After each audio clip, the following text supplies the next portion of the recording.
La rivière Saint-Denis est l'une des 13 rivières pérennes de l'île de la Réunion. Entourée de part et d'autre de remparts, reliques du volcan primitif ayant donné naissance à l'île, elle prend sa source à plus de 1500 mètres d'altitude sur le plateau de la plaine du Chicot, traverse le chef-lieu pour aller se jeter dans la rade de Saint-Denis, à la hauteur du Barachois.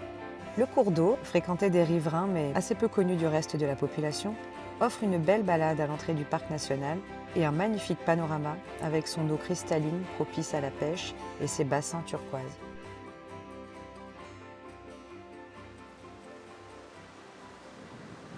Bonjour, je m'appelle Nessie, je suis une élève au collège Jules Ridley et je faisais partie d'une deuxième promotion porteuse d'une aire éducative. Une aire éducative peut être marine ou, comme dans notre cas, terrestre. On parle alors d'ATE. Ça consiste à étudier un milieu naturel afin de sensibiliser le plus grand nombre de personnes pour préserver la zone choisie.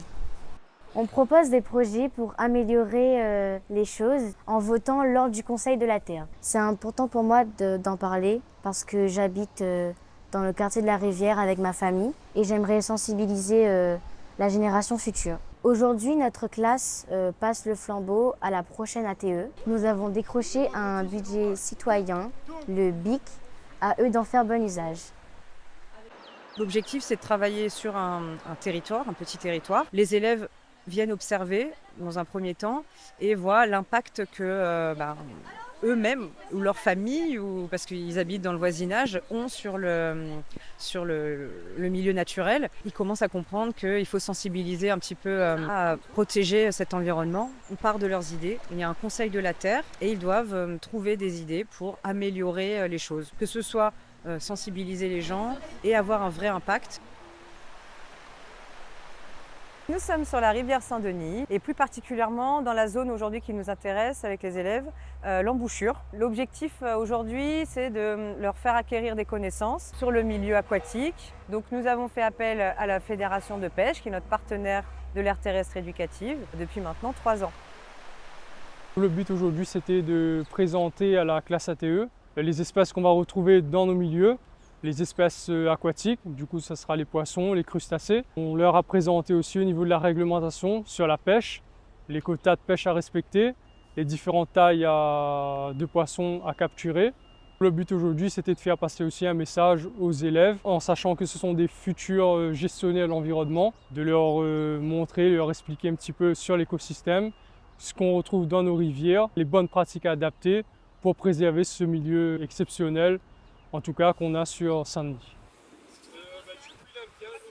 L'objectif aussi, c'est que chaque groupe se spécialise. Un groupe autour des crustacés, un autre autour des anguilles, un autre sur le cycle du cabot-boucheronde. Aujourd'hui, là, les élèves essayent d'acquérir des connaissances pour être eux-mêmes, après à leur tour, des ambassadeurs. On a pris des notes sur cette sensibilisation parce que demain, ce sera nous les adultes et on a besoin de protéger notre environnement. Une des problématiques, c'est que la canne fourragère bloque l'eau pour circuler, ce qui pose problème pour le cycle des poissons.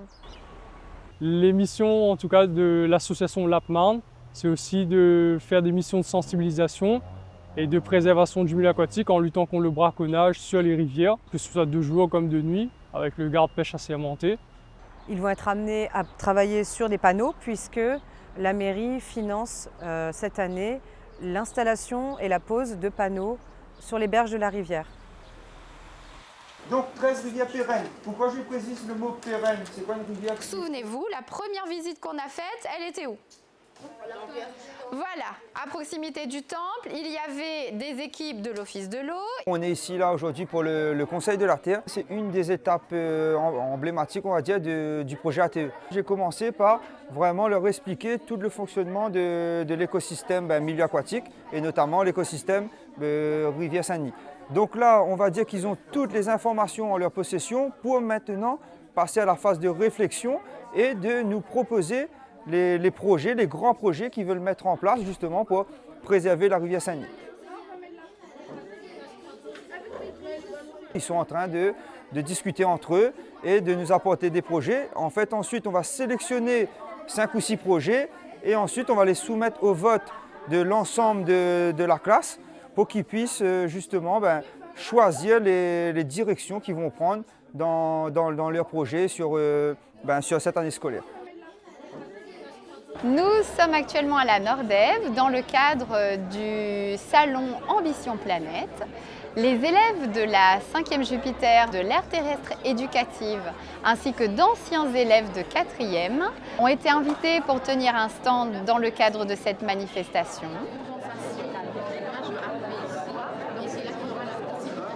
Nous, on est là plutôt pour sensibiliser les plus jeunes personnes comme les plus âgées à faire des gestes écologiques pour la planète. On va présenter à beaucoup de personnes le cycle de l'eau, le cycle d'un poisson qui s'appelle le cabot boucheronde et comment ça va se passer et tout ça. Les élèves ont conçu des affiches pour présenter les espèces du milieu aquatique de la rivière Saint-Denis. Ils ont conçu aussi des jeux pour que ce soit un peu plus interactif avec le public. Nous avons aussi créé un qui suis-je sur les poissons, le tilapia, le porte-épée et d'autres espèces qu'on peut retrouver dans la rivière. Et aussi nous avons vu combien de rivières pérennes nous avons sur notre île.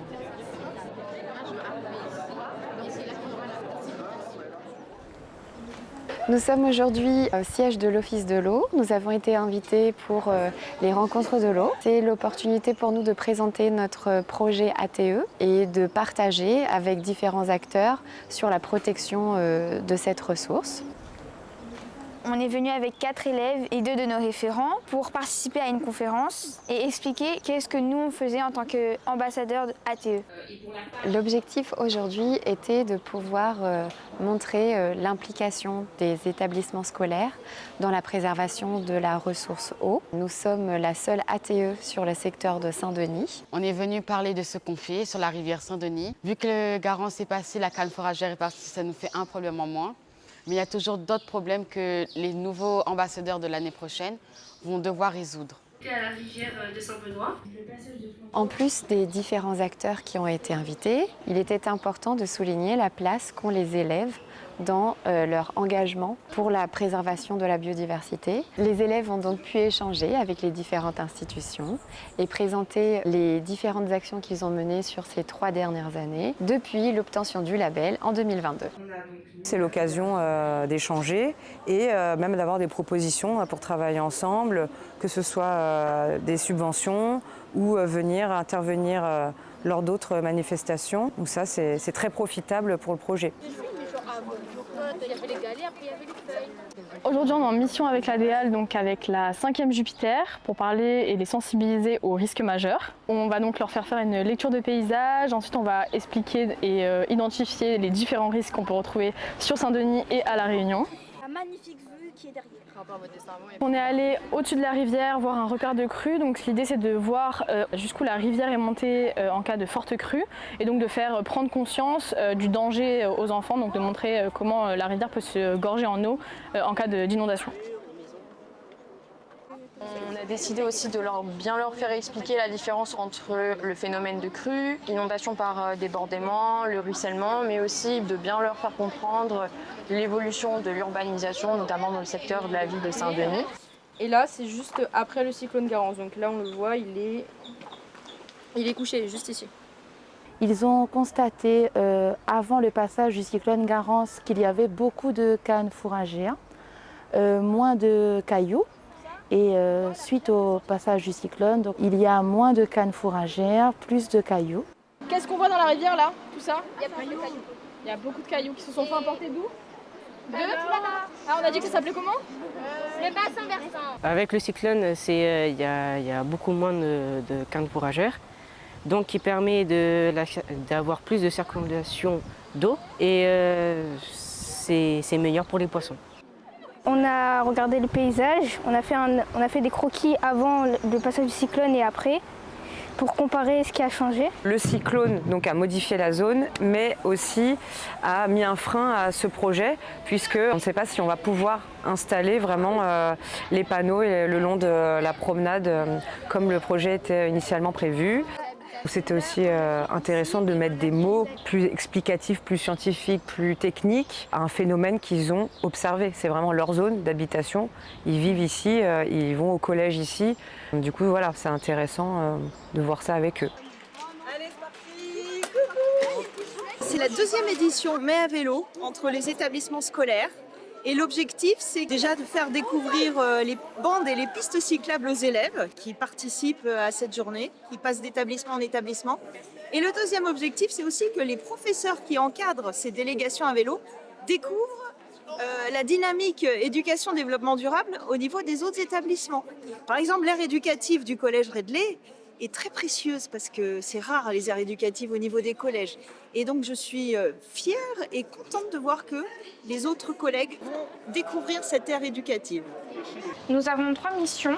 La première est de comprendre nos sorties découvertes sur le terrain de la rivière Saint-Denis. La deuxième mission est de sensibiliser toutes les personnes à notre projet grâce à des stands qu'on a déjà fait comme à la Nordev à la sortie Ambition Planète et à l'Office de l'eau pour leur présenter qu'est-ce qu'on fera tout au long de l'année, nos projets à venir et ce qu'on a déjà fait.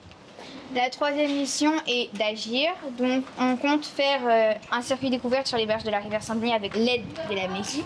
Et on compte aussi faire un film grâce au vidéaste qui les filme pour s'inscrire au festival du film scientifique. Nous sommes aujourd'hui au Conservatoire botanique Mascarin pour la journée académique de l'éducation au développement durable. C'est l'occasion pour les élèves de présenter leurs travaux de l'année et puis le projet dans son ensemble, puisqu'on a des représentants de toutes les autres années, donc depuis que l'aire terrestre éducative existe, et les 5e Jupiter qui ont désormais plus d'expérience pour présenter vraiment à un public beaucoup plus large d'enfants, d'adultes. La journée d'aujourd'hui, c'est une journée extrêmement importante parce qu'on regroupe des collèges de toute l'île et notamment le rectorat, et ça permet également de mettre en lumière le travail qui est fait à la fois par l'aire éducative de la rivière Saint-Denis et l'accompagnement par le référent associatif que nous sommes. L'OFB joue ce rôle de garant de la labellisation avec le fait que ce soit les élèves qui soient bien au cœur de la décision et aussi via un binôme référent-professeur. Donc référent, une structure généralement professionnelle de l'environnement pour soutenir le professeur qui lui n'est pas un professionnel de l'environnement parce qu'on agit bien sur des milieux naturels et qu'on a un besoin en fait à minima d'expertise. Souvent une aire éducative c'est sur plusieurs années avec une première année plutôt dans la définition, dans le choix du site, comprendre le site, le diagnostiquer et les années suivantes qui vont plutôt être dans la réalisation des actions. On a fait des affiches, cette année notamment, pour permettre aux gens de découvrir ce que l'on a fait, découvrir le cycle des gabos-boucherons parce que c'est important. Ils sont menacés d'extinction si c'est pêché en trop grande quantité, mais aussi d'autres espèces, par exemple les crustacés. Le deuxième objectif, c'est que les élèves puissent aussi découvrir ce qui se fait dans les autres établissements et s'inspirer de leur travail pour avoir des idées pour l'année prochaine. J'ai pu découvrir grâce à la présentation des élèves tout un tas d'informations que je ne connaissais pas. Et donc au final je suis super heureux parce que j'ai découvert tout un univers en fait, un peu méconnu et effectivement on n'a pas toujours toutes les clés. Et grâce aux élèves, grâce à leurs projets, j'ai pu apprendre tout un tas de choses, quoi. Pour les visiteurs aujourd'hui on a plusieurs jeux à leur proposer comme le devine-tête, le qui suis-je. Les élèves nous ont montré les différentes espèces de la rivière Saint-Denis. Ils vont faire des actions concrètes dessus, réintroduire certaines espèces par exemple, ou encore les étudier pour connaître leur mode de vie. C'est bien qu'il y ait une aire terrestre éducative pour la protéger, pour sensibiliser les usagers. On est très heureux de soutenir cette aire éducative, poursuivre un partenariat au long cours sur une aire éducative très intéressante qui se développe et aussi qui essaime sur d'autres sites. On est aussi heureux d'avoir des aires éducatives un petit peu ambassadrices pour développer le concept à l'échelle nationale. Donc aujourd'hui, dans le cadre de la classe ATE, nous sommes venus ramasser des déchets dans le quartier du Bas de la Rivière et plus précisément dans le quartier de la Colline, qui est un petit peu en amont du quartier du Bas de la Rivière. Ramasser des déchets, pourquoi? Parce que on a vu au fur et à mesure des années que on a beau ramasser des déchets tous les ans, en fait tous les ans il y a de nouveaux déchets qui s'accumulent et beaucoup plus rapidement qu'on ne pense. Et donc là on n'était pas venu depuis un petit moment et avec le cyclone on a pu constater en effet que l'accumulation de déchets c'est une petite partie par rapport à tout ce qu'il peut y avoir, notamment par rapport à tous les encombrants, les voitures, les véhicules, les gros déchets en fait qu'on peut s'accumuler avec le cyclone qu'il y a eu il y a 2-3 mois ici. Lors du Conseil de la Terre, on a fait un état des lieux après le cyclone et on a listé qu'il y avait plusieurs problématiques comme les déchets parce que ça revient beaucoup, c'est visible. Et avant le cyclone, déjà on était venus pour voir un peu et il y avait déjà beaucoup de poubelles, donc je pense que tous les déchets qui étaient dans les poubelles, ça a venu dans la rivière. Souvent, les élèves, c'est ce qui revient d'année en année, ce sont les problématiques autour des déchets. Toute cette histoire, finalement, elle a commencé comme ça. Lors d'une opération de clean-up il y a 3 ou 4 ans, on a croisé Monsieur Grondin, qui est donc le garde-pêche de la rivière Saint-Denis. Il nous a interpellés et nous a demandé ce qu'on faisait et si on voulait, pourquoi pas, faire un projet ensemble, qui est le projet d'aire éducative.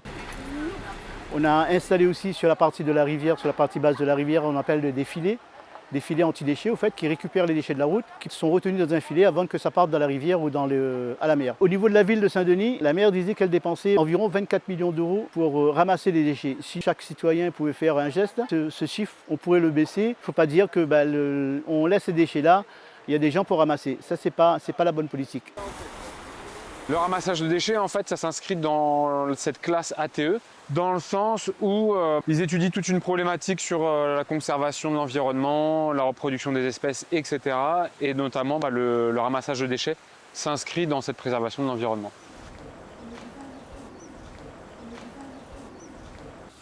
Aujourd'hui, nous sommes à la rivière des Roches pour voir une association qui est là pour nous apprendre à pêcher à la vouve des bichiques. Cette association consiste à maintenir la pêche à la vouve et la conserver.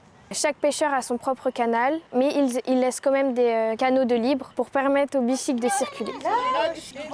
À ce jour, je propose des ateliers pédagogiques aux enfants pour pouvoir découvrir la pêche bichique, comment poser une vouve, être dans un canal de bichique et découvrir la nature.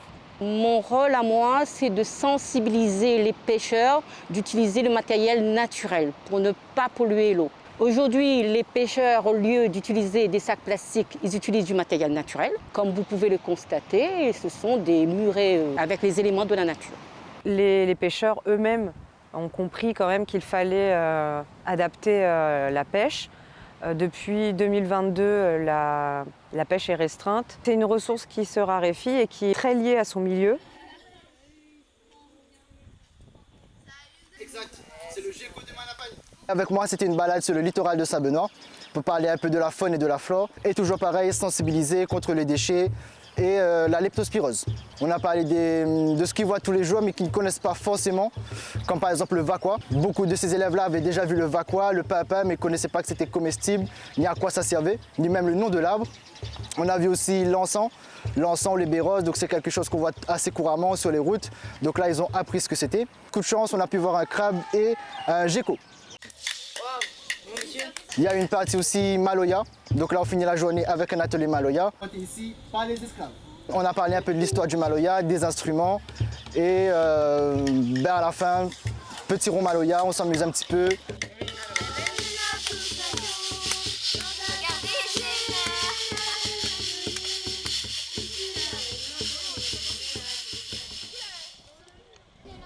Aujourd'hui, c'est vraiment une journée dédiée à rencontrer les autres aires éducatives qui s'occupent des milieux aquatiques. Le but aujourd'hui, c'est que chaque ATE se rencontre et puisse discuter et partager un bon moment et aussi comprendre les différents travaux réalisés par les différentes ATE.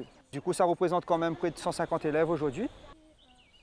Avec nos classes de CM1, mon collègue Joël Chenin et moi-même, nous travaillons sur l'ATE depuis maintenant 3 ans. Donc tous les CM1 de l'école vont passer par cette ATE. Nous avons beaucoup travaillé tout au long de l'année. Donc on a pu rencontrer divers partenaires. On a travaillé avec des artistes, on a fait des peintures en relation avec les espèces qui vivent dans la rivière Langevin. Aujourd'hui, on est regroupés avec plusieurs écoles et plusieurs collèges pour partager nos idées sur nos différents ATE. Ce matin, on était par groupe. Il y avait un petit groupe qui présentait notre ATE à nous. Et les autres personnes, elles allaient sur les différents ATE des collèges et des écoles pour apprendre ce qu'eux, ils font. Ça nous permet de découvrir donc, le travail des autres ATE, donc c'est très enrichissant. On découvre d'autres façons de faire, d'autres façons d'aborder la problématique de la biodiversité. Donc très intéressant pour les élèves en cette fin d'année de partager tout ça. Et cet après-midi, on va répondre à des questions, faire une course d'orientation pour voir si on a bien écouté et répondre aux questions des autres ATE. Cet après-midi, en fait, on va organiser une petite course d'orientation, je dis plutôt une balade orientée. Et en fait, il y aura différents points d'intérêt sur le site avec des balises.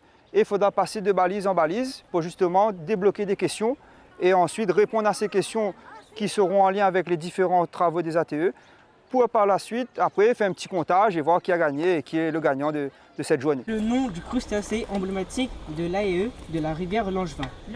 La chevakine, l'écrevisse, le camarou. Aujourd'hui, c'est un peu pour nous le bilan de l'année, l'occasion de rencontrer d'autres enfants et d'autres collègues qui ont travaillé sur ces mêmes thématiques. On va conclure, on va dire, en beauté cette année qui a été riche en interventions, riche en connaissances, riche en travaux des élèves. On voit vraiment une évolution des élèves depuis le début de l'année jusqu'à maintenant. Ils s'intéressent beaucoup plus à la nature, je trouve. C'est le moyen de clôturer ça cette année dans la joie et la bonne humeur, on va dire, un petit moment de détente aussi pour les enfants.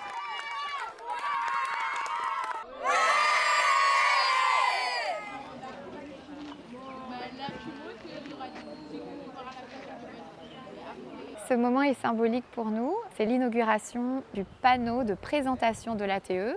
Ce panneau a été réalisé par les élèves de l'ancienne promotion et c'est le moment de symboliser le passage de flambeau à la nouvelle promotion. Ce qui est très intéressant dans les projets d'aire éducative, c'est effectivement que d'une année à l'autre, il y a un passage de flambeau. Donc les élèves qui ont travaillé sur la gestion de ce milieu passent le relais aux nouveaux élèves. Donc il y a une continuité dans le projet, dans la gestion de ce périmètre. Le collège nous a invités pour participer à l'inauguration du panneau de l'aire éducative de la rivière. On a accepté avec plaisir et des ateliers ont été organisés pour les élèves qui leur permettent d'acquérir de nouvelles connaissances ou d'en consolider d'autres. Les élèves sont très intéressés, chaque élève a pu participer à différents ateliers. Tout ce qu'on voit ici nous permet d'avoir des idées nous-mêmes pour développer une aire éducative et la faire vivre avec nos élèves. Pourquoi est-ce qu'on met autant d'énergie autour de ça? C'est qu'on y croit. D'un point de vue pédagogique, on y croit. C'est très intéressant d'embarquer une classe dans un projet comme ça. Ça permet de se rendre compte de ce qui se passe sur leur territoire et notamment dans leur quartier. Ça permet d'engager donc les enfants. Ce sont eux qui seront amenés demain à gérer, à préserver les milieux. C'est leur permettre de travailler sur un projet concret de gestion des milieux aquatiques. On a beaucoup de projets en ce moment qui consistent à nettoyer, à observer les espèces, à découvrir plein de choses pour sauver un peu la planète, pour qu'il n'y ait plus d'espèces envahissantes et d'espèces en voie d'extinction. Ce n'est pas une finalité, au contraire, c'est un point de départ puisque les élèves ont pour projet cette année d'installer d'autres panneaux sur les berges de la rivière à proximité de l'embouchure. On voulait que ce soit une balade, permettre aux habitants du quartier, aux usagers de la rivière, de connaître un peu plus la biodiversité du milieu. Nous avons pu inaugurer le panneau aujourd'hui et c'est un peu avec émotion parce que c'est la 4e année et c'est la première fois où on a abouti vraiment sur quelque chose de pérenne. On espère que ça va durer. En tout cas, nous, c'est vraiment quelque chose qui nous porte. C'est un projet passionnant. On apprend beaucoup, nous aussi. Les élèves sont porteurs et ça, c'est beau de les voir se mobiliser comme ça et d'apprendre beaucoup de choses différemment, d'être beaucoup plus sur le terrain. C'est beaucoup plus motivant pour eux que d'être dans une salle de classe et d'étudier sur un papier les poissons. Les voir, toucher et être dans la nature, pour eux, ça change tout.